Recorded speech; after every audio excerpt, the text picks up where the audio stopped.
Hello dear students, Praveen உத்ராத்து ஸ்டூடெண்ட்ஸுக்கு ரஸ் அது போட்டுக்கிட்டு இருக்கோம். செகண்ட் பேப்பரில் செகண்ட் கொஸ்டினுக்கான ரஸ். அதில் நம்ம அத்புத் ரஸ் பார்த்தோம். அதுக்கப்புறம் சாந்த் ரஸ் பார்த்தோம். இப்போ அடுத்தது இம்பார்ட்டன்ட் மட்டும் பார்க்குறோம் ஸ்டூடெண்ட்ஸ், எல்லாத்தையுமே பார்க்கல. கருண் ரஸ் இது இப்போ பார்க்க போகிறோம். கருணை கருணை கருண் ரஸ், இரக்கம், அன்பு, கருணை, இதுதான்.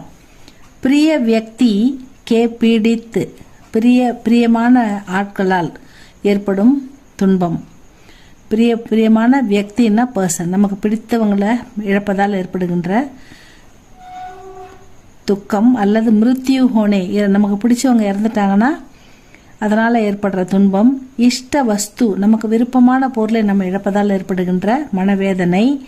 வைபவ் ஆதிக்கே, நமக்கு பிடித்த விஷயங்களால் ஏற்படுகின்ற நஷ்டம். நமக்கு பிடித்த விஷயங்கள் நடக்காத போது நம்ம மனதில் ஏற்படுகின்ற வருத்தம். ஹோனேசே ஹிருதயமே, இப்படிலாம் நடக்கும்போது நம்ம இதயத்தில், நம்முடைய மனசில் க்ஷோப் और கிளேஷ், ஒரு வேதனை, ஒரு வருத்தம், துன்பம் ஹோத்தாக ஏற்படுகிறது.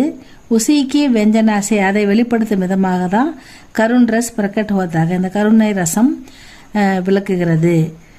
பிரிய व्यक्ति के पीड़ित व मृत होने, इष्ट वस्तु वैभव आदि के नष्ट होने से हृदय में जो क्षोभ और क्लेश होता है, उसी के व्यंजना से करुण रस प्रकट होता है.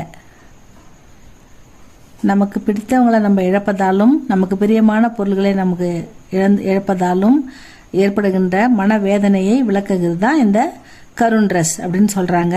நமக்கு ஏற்படுகின்ற அந்த மனவேதனையை வெளிப்படுத்துவது தான் கருண் ரஸ். ஸ்தாயி பாவ், இதில் நிலைத்த தன்மை எப்படி இருக்கும்? கருணை எப்பயுமே ஷோக்குன்றது என்னது? கருணை ரஸ் எப்பவுமே ஷோக்குன்னா துக்கம், துன்பம், துக்கமாக இருக்கும். ஸ்தாயி பாவ், அது கருணை ரஸில் அதனுடைய இயல்பு எப்படி இருக்குன்னா துக்கமாக இருக்கும். ஷோக்குன்னா துக்கம். அலம்பன் விபாகு, அதாவது அதில் என்ன நமக்கு தென்படும்னாக்கா, வினிஷ்ட பிரிய ஜன் ஏவம் ஐஸ்வர்ய, அதில் நமக்கு ஏற்படும் இழப்பு என்னன்னாக்கா அலம்பன் விபாகு, நமக்கு எப்படி அது தூண்டுதல் எப்படி இருக்குன்னா, வினஷ்ட, அதாவது நமக்கு நஷ்டம், நம்முடைய பிரிய பொருளை இழப்பதாலும், ஜன ஏவம் ஐஸ்வர்யம், நமக்கு பிரியமான ஐஸ்வர்யம், நமக்கு பிரியமான பொருளையோ ஆளையோ இழப்பதால் ஏற்படுகின்ற துன்பம். உத்தீபன் விபாவு, அதாவது அதனால அது உத்தீபன் விபாவுன்னா தூண்டுதல்.